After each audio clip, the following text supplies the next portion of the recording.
Welcome, everyone. We are jumping in here with my good friend Dr. Tom Pastor, and we're going to talk today about serotonin and how it can help make you feel happier.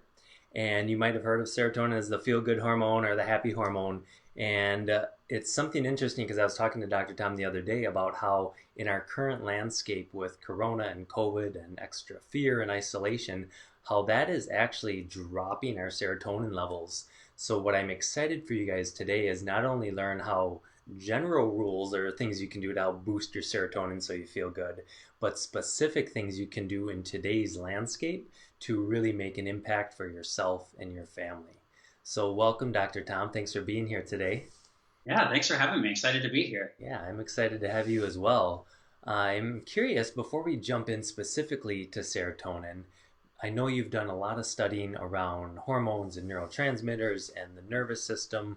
You're a chiropractor like myself, and how we can use those things to really help people feel good in their bodies and enjoy life. So I'm curious, before we jump specifically into serotonin, how did you get into this for those who don't know you?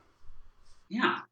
Um, so, like you said, I'm a chiropractor, which means that I work with people pretty directly. And what I found, what really excites me about hormones and neurotransmitters, what really gets me jazzed about it, is that I really like helping people push boundaries with what is possible for their health. I really like helping people ask questions and kind of probe for possibilities and what we can do now that we can measure neurotransmitters and we can see what lights up in the brain when certain things are happening, and we can really start putting these pieces together is we can start linking things like physical movements or thought patterns to hormone levels and neurotransmitter levels, and we can start kind of hacking how those things come about, which I just find super exciting, especially knowing now that a lot of what I help people with is just stresses, physical stresses, mental stresses, ways to overcome those and continue being happier and continue being healthier. And again, continuing to push those boundaries. And neurotransmitters and hormones really provide a lot of avenues for that now that we understand them like we do. Mhm. Awesome. Two things that you say really stood out to me there. One of like how we can hack them. So I think number one, we actually have control over them, and there are little secrets, some insider secrets that you're going to learn here today. But then two is like handling stress better. And I feel a lot of people get caught up in the notion that whatever stress they're under, that's just the way it's going to be, or whatever Mhm. health issue they have, like that's if the diagnosis got checked, they just have to live with it the rest of their life. Right. And what I think we're both passionate about is we know that if we can help someone adapt to stress better, their life just goes way easier no matter like what they think they're going to be doomed with. So that's what Yeah. I'm excited to share with you to guys Yeah. today as the audience is like we are under a lot more stress right now, and the good news is we can do something about it. So let's go into then with serotonin. What is it known for? I guess aside from the happy chemical, give us Yeah. maybe a little background of why that is, and what it's actually on a basic level, what it's affecting in the body. Mhm. So there are a couple of different happy hormones, and they each actually feel a little different and respond to different things. One important thing to know about all hormones and neurotransmitters and things is that they never act alone, so they're always in consort with other things. So picking them apart can be a bit strange, but serotonin, more than anything, is your contentment hormone. Like when it is at the right level for you, you feel that sense of calm contentment, like you have what you need, you can move forward, you don't need to stress about having basic resources. And the way that really comes about is most prominently is in social status. So we as human beings, we're social. So anytime somebody acknowledges you for something that you did, provides support to you, raises your social status at all, you get a really solid bump of serotonin. It's like when you receive a compliment from somebody whose opinion really matters to you. That is that feeling, that content, like, oh, hey, cool. So that is what serotonin feels like. And serotonin low, or serotonin disappointment, I guess, would feel very much like the opposite of that, which is what a lot of us are feeling now as our resources are taken away, as a lot of the things that we use to build stability and feel safe are kind of shaken or taken away, um, both in healthcare, but also for businesses and income and not really knowing when things are going to be able to open, all of that uncertainty really jars our sense of calm, content, like we have enough, Hmm. is resulting in increases in stress hormones, which kind of counteract the feel good hormones like serotonin. Okay. Because I could see the way you're describing, like in order to feel content, first we have to feel safe, right? Right, Because if the tiger's creeping up behind you, you're not gonna like settle in and right, enjoy a morning cup of coffee. right, as you shouldn't. Right. It's designed that way for a reason. Right. um, so number one, we have to feel safe. And then it sounded like there's another piece you're mentioning of like a social component. Right. Can you go into that a little bit more? Yeah, absolutely. So as people, we're generally social beings. We rely on each other in order to survive. It's actually one of, when you look at us versus a lot of other animals, our large kind of collective ability to cooperate is really what drives a lot of our culture, a lot of our survival techniques. So serotonin is believed to be what drives that kind of cooperation. Hmm. So we get a boost of serotonin anytime we work together well to do something, or anytime somebody around us raises our social status a little bit, or provides a resource for us, or does something that we think is going to help us further get what we might need. Does that make sense? Does that kind of Yeah, answer that so it question? sounds like when you mention one, if we receive a compliment, that's going to boost our Mhm. serotonin. I was thinking yesterday, my office manager, Brittany, her son came in. He's almost 4. He's going to be 4 this summer. And she finally convinced him to get a haircut. And so he comes into the office and he's like, Dr. Ty, look, look. And he like didn't say look at my haircut, but I knew because Brittany was talking about it what Right, was going on. I'm like, oh, Ronan, you look so handsome. And he's just right. kind of like happy and You going just away gave with him it, an right? amazing So, serotonin boost. right, that's what it feels like. So Hmm. he's good with that. So it sounds like there's general compliments, and then the way you just worded things, it sounds like there's giving value into society. Is Hmm. that part of it, or like raising your own status within society? So the giving part is really personality based. So that's one thing that's very interesting about anytime you're talking about neurochemicals is what releases them is a little different for every person. So some people feel like they gain status by being angry about something. It depends on what you were rewarded for when you were a kid, oddly enough, before about the age of 7. So it can be any number of things that might not make sense to an adult brain. Whereas some people feel a huge bump in status when they donate money. Some people feel a really big boost in status when they succeed at a business transaction or something like that. So what you assign, it's basically whatever makes your brain think that you are getting the resources that you need.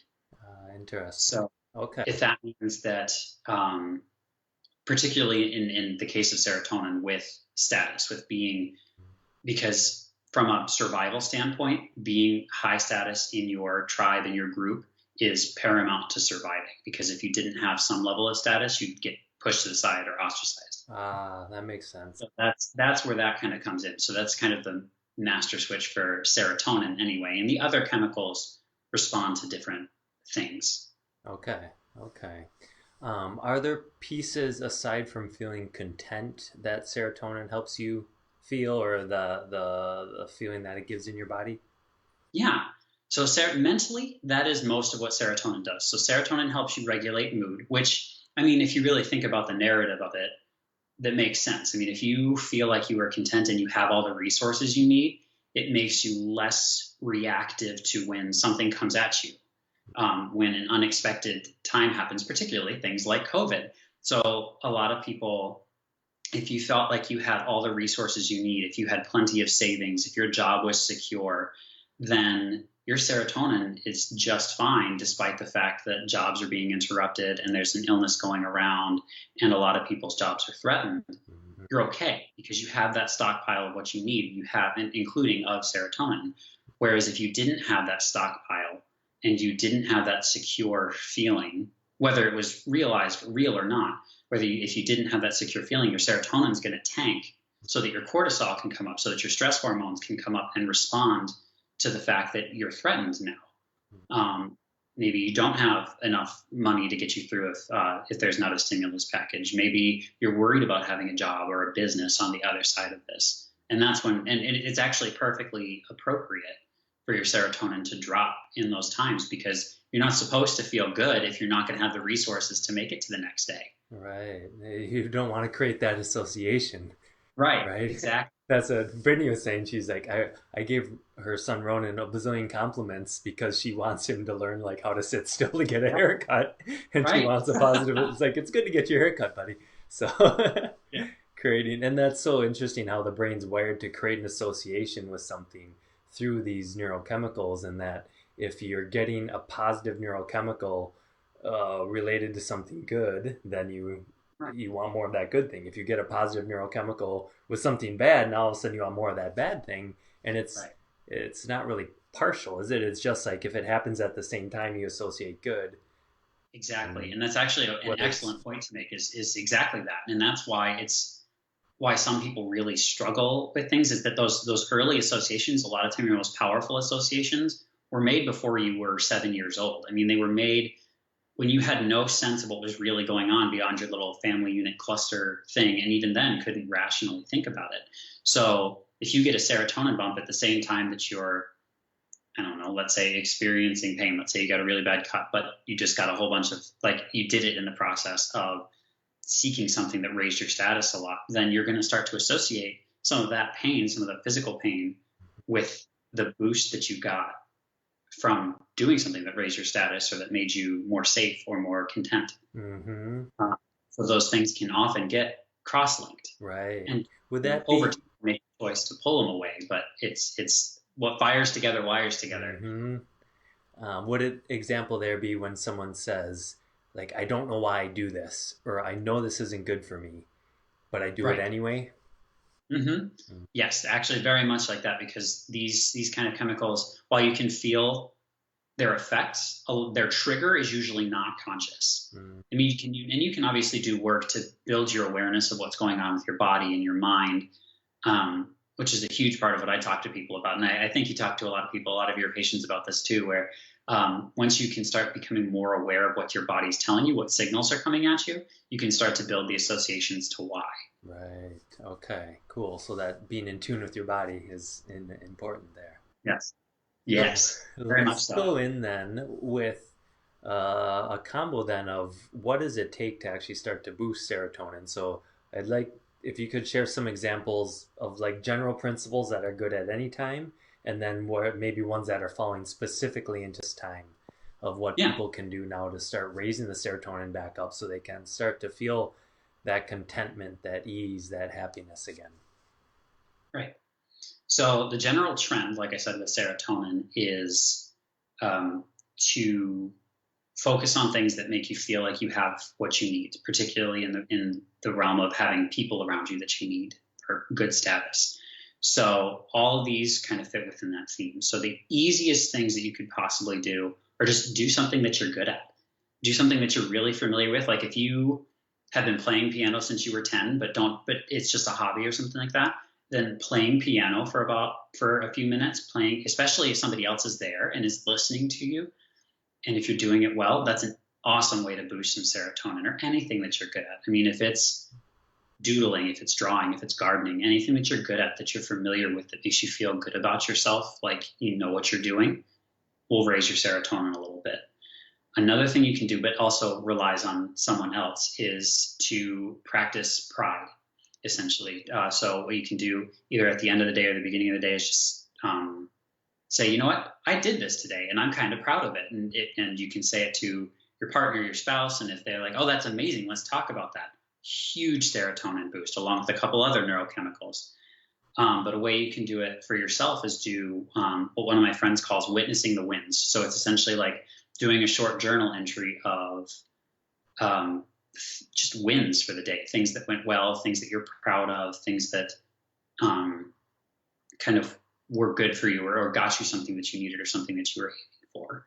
And those are really the easy ones. Those are the low hanging fruit kind of Right. simple things to incorporate in your day to get a little boost. When you mention things that make you filled with pride, is that like a power pose category? where you stand tall and proud and kind of open up, or is that something different? Yeah. I mean, it makes sense to do that together because we know, I mean, studies have been done that have shown that, that power posing will lower your stress hormones and raise some of your more assertive hormones like testosterone. But I can't say definitively that serotonin would rise with it, but it makes Okay. perfect sense that power posing and putting yourself in that kind of low stress, high power position would also serve to raise your serotonin when you're talking about things that are making you proud. I just don't actually have like some form of evidence to tell you that that's Got how it it. works. Okay. So it Um, sounds like the more important thing there is the social piece of someone else being able to see you do it in a sense. right, right, So then because it is that social connection that's important for it. right. Okay. Cool. What Uh, else do you have? yeah. So particularly when we're talking about right now for the just disruption to life that's happened from the coronavirus, one of the biggest ones is establishing your routine.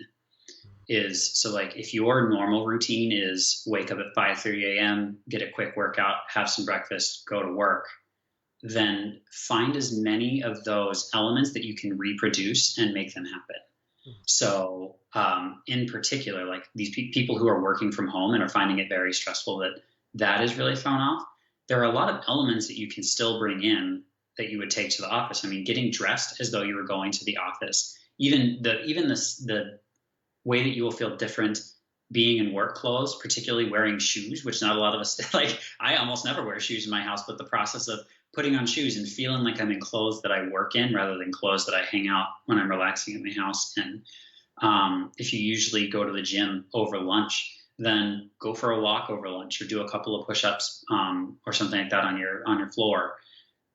Anything that kind of airs into what your normal routine is, and that what will also be huge for that is trying to put times to things. So like I typically wake up at 5:30, 5:45 on a normal kind of work day. But as soon as COVID started happening and my schedule kind of got bumped, like I was waking up 7:30, 8 o'clock, and my days were a lot less productive because I rely on that early part of the day to do a lot of creative stuff, a lot of kind of content writing or learning and things like that, where I really require some of that early morning brain power.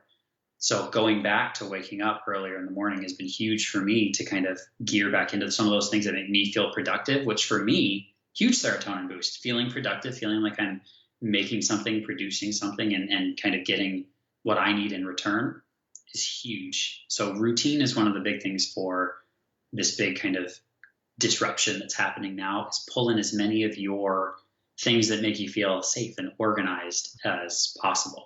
Okay. Awesome. And I could see that with kids too, because we see a lot of families in our office, and parents always say for their kid to cooperate and transition and get things done. The routine, the habits are so important, and so it's nice to see that it's also boosting the feel good in the body at the same time. Absolutely. And if you want, I have a couple more that I Hmm. noticed, I know it's there that are Let's do it. really awesome for, especially for long term. Hmm. So, one of them, it requires a little bit more, kind of observation, particularly for people who are have a lot of lower levels of serotonin, but it's noticing your influence on others. Um, so the biggest way that I see this, and it's just a mental note. It's not one of those like, oh, you did that because of me. It's just a mental note. But the biggest one is with kids. So through my partner, I have 5 nieces and nephews, and and noticing when your words come out of their mouth because they want to be like you is a good way to kind of boost. And it's not, again, it's not pointing it out. It's just one of those, hey, that sounds an awful lot like it came out of my mouth. Or noticing when coworkers express gratitude for something you taught them or something like that, like looking for places where you influence somebody Hmm. is a really good way to just taking a mental note of it, saying, oh, that's a cool thing that happened because I helped them. And again, that goes back to feeling pride, to feeling kind of proud of yourself, feeling like you contributed something. And then a slightly more complex one that takes a little bit more time, but really does pay back in spades is making peace with things you can't control.